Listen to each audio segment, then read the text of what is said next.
Et non, on n'a pas fini notre défi lecture de la Bible de l'aurore au crépuscule. On va commencer aujourd'hui le livre de Colossiens. Donc comme d'habitude, on commence avec l'introduction, la vue d'ensemble du livre et ensuite on démarre avec la lecture. Donc le but du livre des Colossiens, combattre les erreurs dans l'Église et montrer que les croyants trouvent en Christ la réponse à tous leurs besoins. L'auteur Paul, les destinataires initiaux, les membres de l'église de Colosse, ville d'Asie mineure.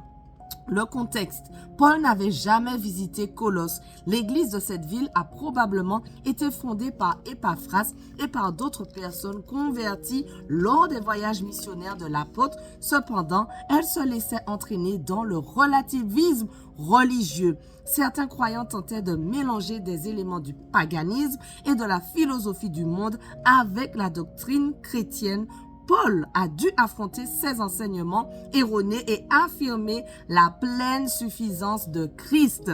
Les versets clés, en effet, c'est en lui qu'habite corporellement toute la plénitude de la divinité. Vous avez tout pleinement en lui qui est le chef de toute domination et de toute autorité. Et ça, c'est dans Colossiens 2, versets 9 à 10.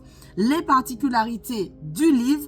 Paul insiste sur la suprématie et la pleine suffisance de Christ. On retrouve certains développements de cette lettre dans l'épître aux Éphésiens, probablement parce que les deux missives ont été écrites à la même époque. Toutefois, chacune met l'accent sur des points différents. Le plan du livre, ce que Christ a fait, et ensuite ce que les chrétiens devraient faire. Un des thèmes principaux du livre, c'est l'hérésie. L'explication. De prétendus enseignants propageaient une hérésie qui mettait en avant des règles humaines, ce qu'on appelle le légalisme. Ils recherchaient aussi la croissance spirituelle par une discipline du corps, l'ascétisme, et par des visions, le mysticisme. Cette recherche et ces efforts humains les conduisaient à l'orgueil. L'application pour nous aujourd'hui, ne nous accrochons pas à nos propres conceptions en essayant de les intégrer à la foi chrétienne.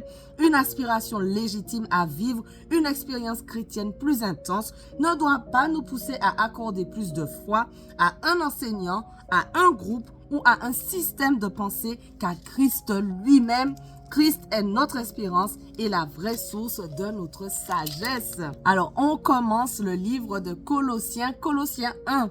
De la part de Paul, apôtre de Jésus-Christ, par la volonté de Dieu et du frère Timothée aux saints qui sont à Colosse, nos fidèles frères et sœurs en Christ, que la grâce et la paix vous soient données de la part de Dieu notre Père et du Seigneur Jésus-Christ. Nous disons constamment toute notre reconnaissance à Dieu, le Père de notre Seigneur Jésus-Christ, lorsque nous prions pour vous. En effet, nous avons été informés de votre foi en Jésus-Christ et de l'amour que vous avez pour tous les saints à cause de l'espérance qui vous est réservée au ciel. Cette espérance, vous en avez déjà entendu parler par la parole de la vérité, l'évangile. Il est parvenu jusqu'à vous, tout comme dans le monde entier où il porte des fruits et progresse. C'est d'ailleurs aussi le cas parmi vous depuis le jour où vous avez entendu et connu la grâce de Dieu dans la vérité, suivant l'enseignement que vous avez reçu d'Épaphras, notre bien-aimé compagnon de service. Il est pour vous un fidèle serviteur de Christ et il nous a appris de quel amour l'Esprit vous anime. Voilà pourquoi nous aussi, depuis le jour où nous en avons été informés, nous ne cessons de prier Dieu pour vous. Nous demandons que vous soyez remplis de la connaissance de sa volonté en toute sagesse et intelligence spirituelle pour marcher d'une manière digne du Seigneur et lui plaire entièrement. Vous aurez pour fruit toutes sortes d'œuvres bonnes et vous progresserez dans la connaissance de Dieu. Vous serez fortifiés à tout point de vue par sa puissance glorieuse pour être toujours et avec joie persévérant et patient, et vous exprimerez votre reconnaissance au Père qui nous a rendus capables de prendre part à l'héritage des saints dans la lumière. Il nous a délivrés de la puissance des ténèbres et nous a transportés dans le royaume de son Fils bien-aimé, en qui nous sommes rachetés, pardonnés de nos péchés. Le Fils est l'image du Dieu invisible, le premier-né de toute la création. En effet, c'est en lui que tout a été créé dans le ciel et sur la terre, le visible et l'invisible, trône, souveraineté, domination, autorité. Tout a été créé par lui et pour lui. Il existe avant toute chose et tout subsiste en lui. Il est la tête du corps qu'est l'Église. Il est le commencement, le premier-né d'entre les morts, afin d'être en tout le premier. En effet, Dieu a voulu que toute sa plénitude habite en lui. Il a voulu par Christ tout réconcilier avec lui-même, aussi bien ce qui est sur la terre que ce qui est dans le ciel, en faisant la paix à travers lui par son sang versé sur la croix. Et vous qui étiez autrefois étrangers et ennemis de Dieu, par vos pensées et par vos œuvres mauvaises, il vous a maintenant réconciliés par la mort de son Fils dans son corps de chair pour vous faire paraître devant lui saint, sans défaut et sans reproche. Mais il faut que vous restiez fondés et inébranlables dans la foi, sans vous détourner de l'espérance de l'évangile que vous avez entendu et qui a été proclamé à toute créature sous le ciel et dont moi, Paul, je suis devenu le serviteur. Je me réjouis maintenant dans mes souffrances pour vous et je supplée dans ma vie à ceux qui manquent aux peines infligées à Christ pour son corps, c'est-à-dire l'Église. C'est d'elle que je suis devenu le serviteur conformément à la charge que Dieu m'a confiée pour vous. Annoncer pleinement la parole de Dieu, le mystère caché de tout temps et à toutes les générations, mais révélé maintenant à ses saints. En effet, Dieu a voulu leur faire connaître la glorieuse richesse de ce mystère parmi les non-juifs, c'est-à-dire Christ en vous, l'espérance de la gloire.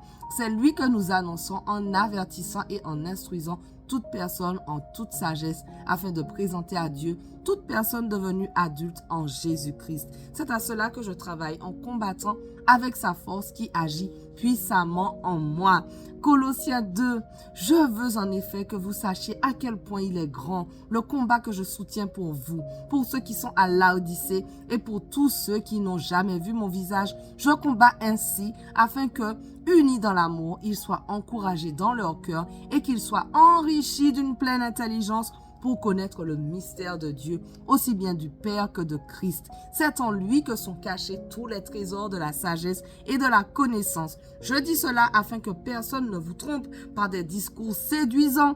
En effet, même si je suis absent de corps, je suis avec vous en esprit et je vois avec joie le bon ordre qui règne parmi vous et la fermeté de votre foi en Christ.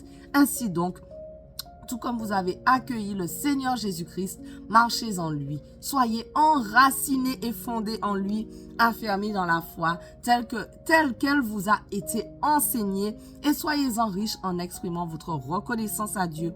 Faites attention, que personne ne vous prenne au piège par la philosophie, par des tromperies sans fondement qui s'appuient sur la tradition des hommes, sur les principes élémentaires qui régissent le monde et non sur Christ. En effet, c'est en lui qu'habite corporellement toute la plénitude de la divinité.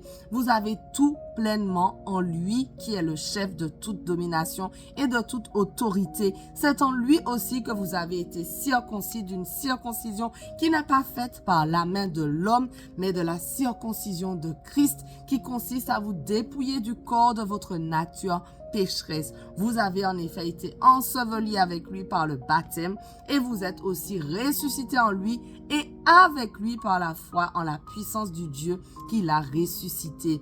Vous qui étiez morts en raison de vos fautes et de l'incirconcision de votre corps, il vous a rendus à la vie avec lui. Il nous a pardonné toutes nos fautes. Il a effacé l'acte rédigé contre nous qui nous condamnait par ses prescriptions.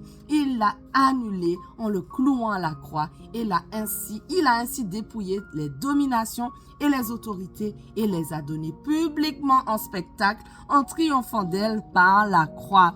Que personne donc ne vous juge au sujet du manger ou du boire ou à propos d'une fête, d'un nouveau mois ou du sabbat. Tout cela n'était que l'ombre des choses à venir, mais la réalité est en Christ. Que personne, par son goût d'une fausse humilité et du culte des anges, ne vous prive de la victoire. Plongé dans ses visions, un tel homme est sans raison enflé d'orgueil sous l'effet de ses pensées toutes humaines.